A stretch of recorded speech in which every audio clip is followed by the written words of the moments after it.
Ito madalas, matagal na itong issue sa COMELEC. Kini-question na ito noon pa ng TN Trio. Salamat naman at ni-raise na naman ngayon dito na sa planong impeachment. Dito, ito yung pangalawang ground eh. Pangalawang ground sa ipafile na impeachment sa COMELEC. Sabi ng COMELEC, tugon sa ihahaing impeachment complaint laban sa tagapangulo at commissioners ng COMELEC. Intramuros, Manila.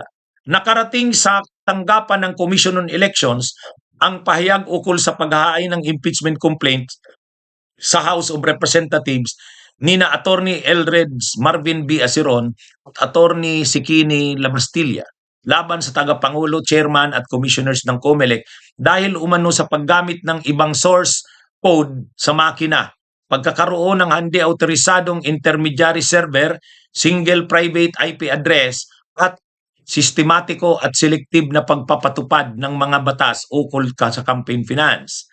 Ang mga issue o paratang na ito ay hindi na bago at paulit-ulit ng binigyang linaw ng COMELEC sa paraang naiintindihan ng publiko. Ngunit, para sa benepisyo ng sambayan ng Pilipino, narito ang opisyal na tugon ng COMELEC sa ihahaing impeachment complaint.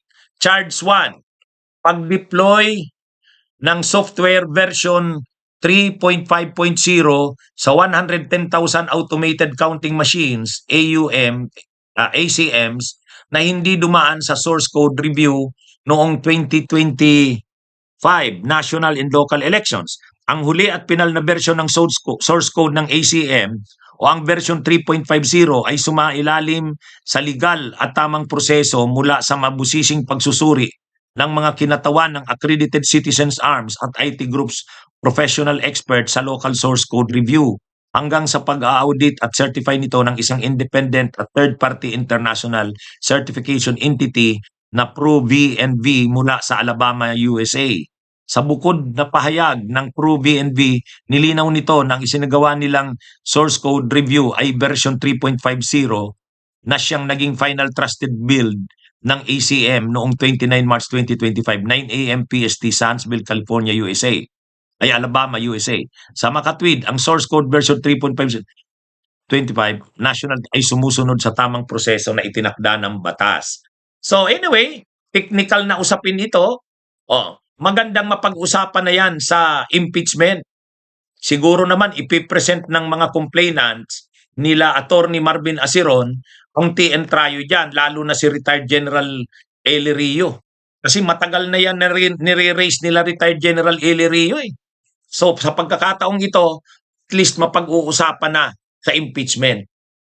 Kasi laging binabaliwala ng COMELEC ng yung mga argumento na yan nila retired General Eli Rio eh, na pinagdududahan nga yung mga source codes na yan, mga IP address na yan, mga transparency servers na yan, matagal ng issue yan. Noon pang 2022 elections, question na yan nila retired General Eli Rio.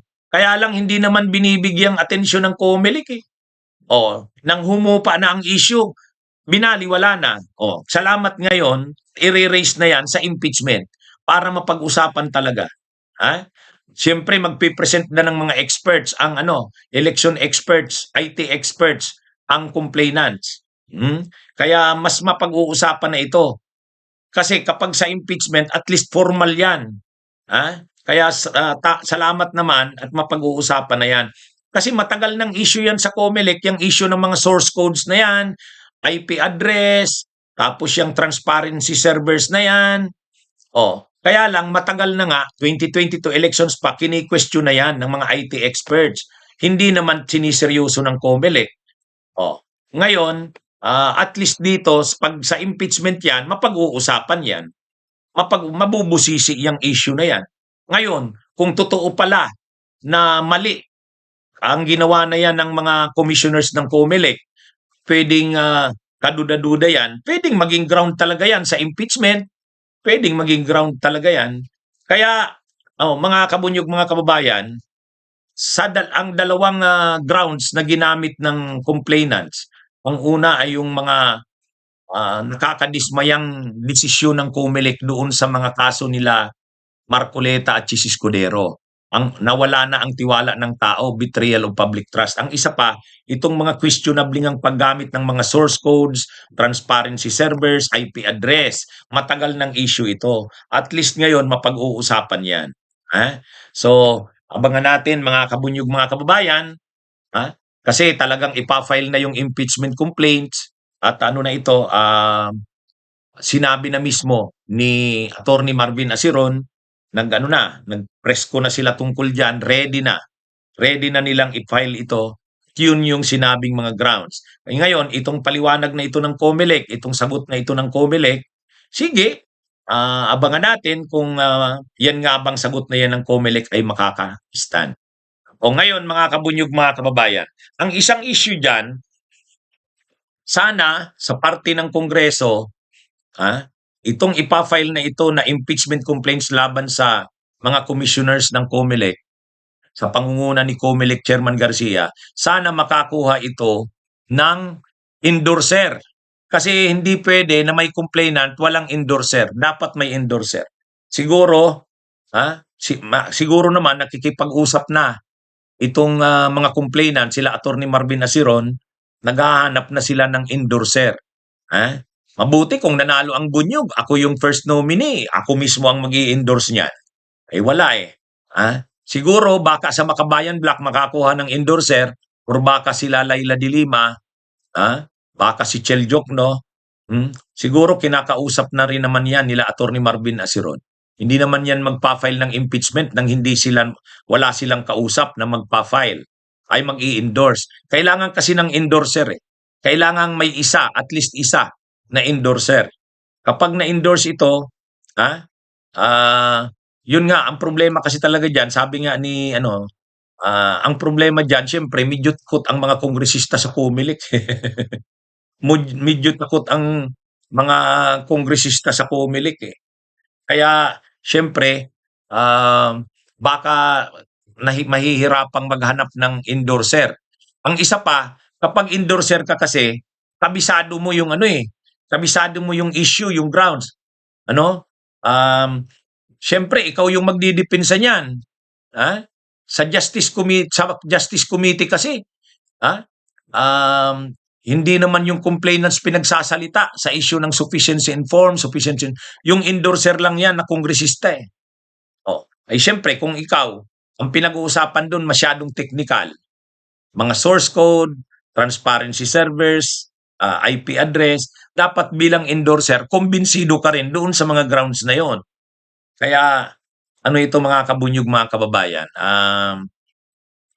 Pero sana mayroon naman, may makumbinsi sila Attorney Marvin Asiron. Nandyan naman ang Makabayan Black, sana makumbinsi. Kaya si Congresswoman Laila de Lima, o kung hindi man, si Congressman Chel Jokno,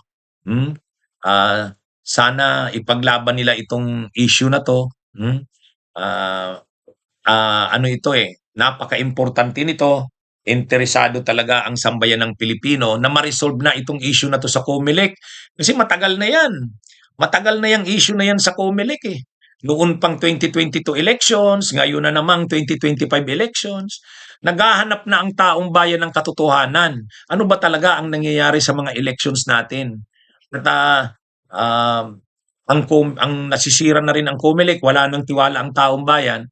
So sana dito sa impeachment na ito,